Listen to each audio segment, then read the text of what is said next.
Okay, can you all hear me? Pretty good? All right. I'd like to introduce Tim Lord from South Carolina. He's a descendant um, from Abel through Christian, and Edith and Reese, correct? And he's come here, and I'd like to introduce John Christian Reis. He has a story to tell, and you can take it away.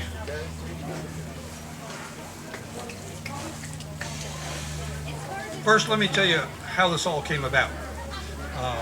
Like many of you, I was intrigued by John Christian Reis's story. And the more I pursued it, the more interesting it became. And then I realized it represented a piece of American history that very few people are aware of. The Hessians, Trenton, and so forth. And so I started just playing his part in schools to introduce that piece of history to elementary students and sometimes high school students. And last year my brother and I went back to Schrecksbach, went back to Germany to see where he was born, walk those streets. And while I am not, I don't know everything about him, but I would like to just tell you his story if he were here today. Let me introduce myself to you. My name is John Christian Reis, and I was born on September the 5th, 1753, in a town called Schrecksbach in Germany, in the province of Hesse-Kassel. And ever since I was a young boy, I watched the young men and the young boys in our town, in our village, join the militia. Because in our town, like many towns in the area, made money from forming a militia and hiring them out to fight other people's wars. So I grew up in a military atmosphere, trained in military tactics and maneuvers. By the age of 15, I was involved in such things. If you had a position that supplied the militia with maybe food or arms or whatever, you may be exempt from joining the militia. But I joined and I participated. And when I was about 21, and this was about 1776, now remember, next month is my birthday, and I'll be 261 years old. I'm holding up pretty good, eh? So, my militia unit was called up in about April, May of 1776, and we moved by foot. We marched part of the way and on boats up through the rivers until we made our way up to the port, and we ended up over in Portsmouth, England, to board a ship that I believe the name was Elizabeth.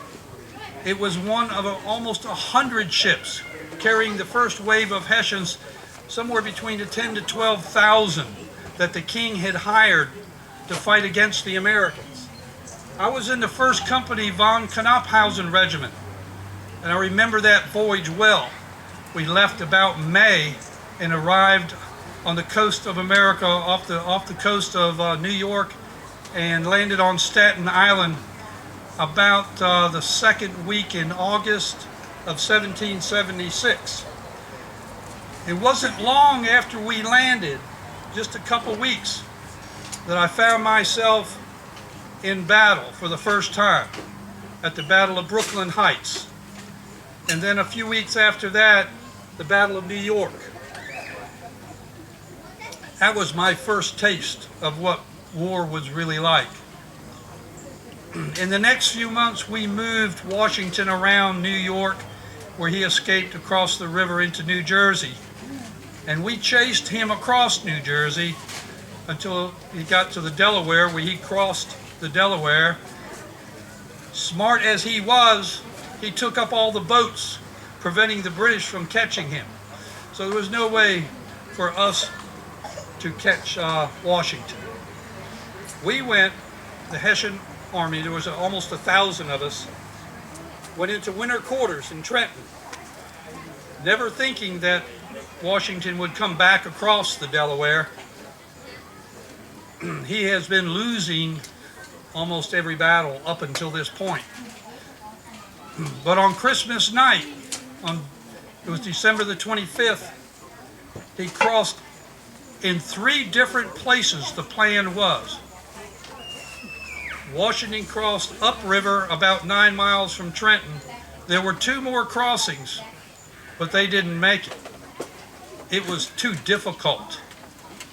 But Washington crossed, I believe it was about 2,200, maybe 2,500 men, and then followed parallel roads towards Trenton, arriving in Trenton on the morning of the 26th and surprised us in our barracks. There wasn't really much of a battle. Lost a few men. My regiment. Lost the sound. Lost sounds, dude. About that. That's better. Yeah. Okay. 261-year-old senior moment. My regiment. Yeah. One more time. My regiment. Again, more. My My regiment, 1st Company von Knaphausen, actually, okay, I need a technician here, whatever that is. Fire. How about this? Okay. My regiment actually, can somebody help? Oh yeah, where are they? Put on it. About now. That's good. Okay, we'll try. My company, 1st Company von Knaphausen Regiment, actually escaped down to the river, and we almost got away. There was a creek behind us. Some of the guys in my unit actually jumped in that creek and actually drowned trying to get away. As we turned around, the Americans were right on us, and were standing there with their guns pointed at us, demanding us to surrender. And I remember how reluctant we were, and in frustration, we threw our guns down and surrendered. I became a prisoner of the American Army on that day, and they crossed us across the river, marched us through Philadelphia like we were a prize to be shown. And then I was farmed out to a gentleman by the name of Groff? Sebastian Groff. And I worked on his farm as a prisoner of war for a year and a half. Then in 1778, there was a large prisoner exchange. Am I losing it?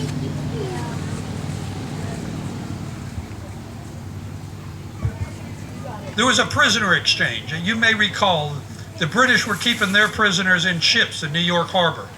It was a terrible thing. Men were dying of disease and starvation. It was horrible. And word of that got out, and it became more or less a political issue, which resulted in a large prisoner exchange of Americans for British and mercenary soldiers. And I was among those that were traded. So I found myself back in the hands of the British after being a prisoner for a year and a half. I was then sent on a mission up to, I believe, Quebec. And I was on a ship, and I forget exactly which one. It was either the Molly or the Triton. And we were moving north, and something happened. Our ship was damaged, and on the way back, we were captured again. So I became a prisoner for the 2nd time by the Americans. And I had a very big decision to make. Do I want to remain a prisoner, or do I want to fight for the Americans? Now, and I thought about that, and I remembered how free I felt as a prisoner under the Americans, more so than in my homeland and under the British in the Army. So I made a decision. I'm going to stay, and I'm going to fight with these Americans for their liberty, to found this new country. And that was my decision. But let's think about that for just a minute. Because when I made that decision, I knew I would never go home again. I would never see my father, my mother, my relatives, my sister, never again. I would have to stay here and make my new life. And I did. For a short time, I was in the American Navy. For a very short time. And then after that, it gets kind of blurry. Being 261 years old is difficult to recall the facts. But I did continue to fight for Washington's army through the remainder of the war. And then after the war, I moved to Philadelphia. There was a lot of opportunity there.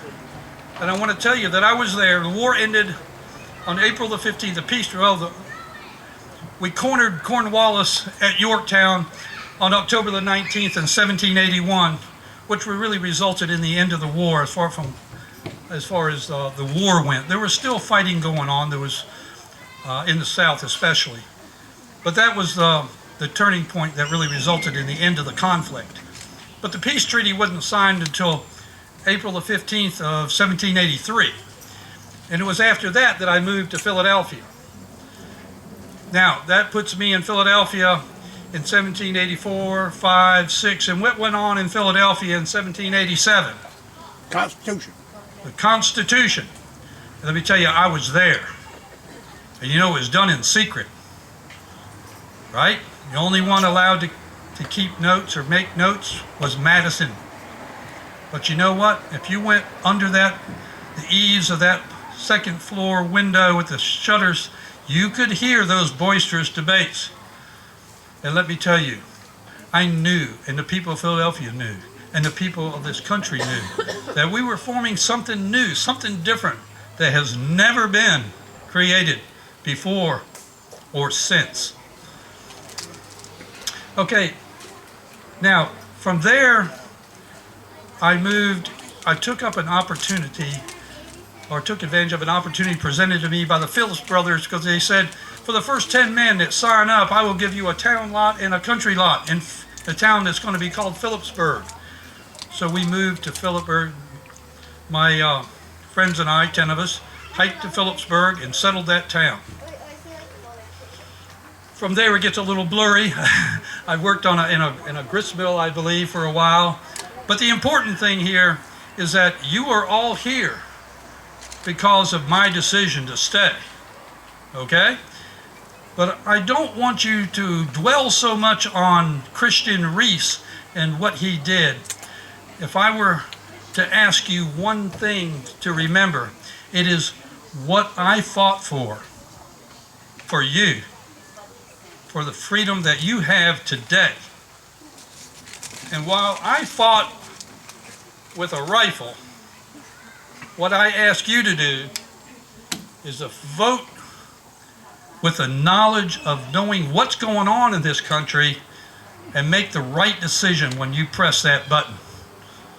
That is just as important today as it was when I made that decision to fight for the Americans in 1778. That's my story.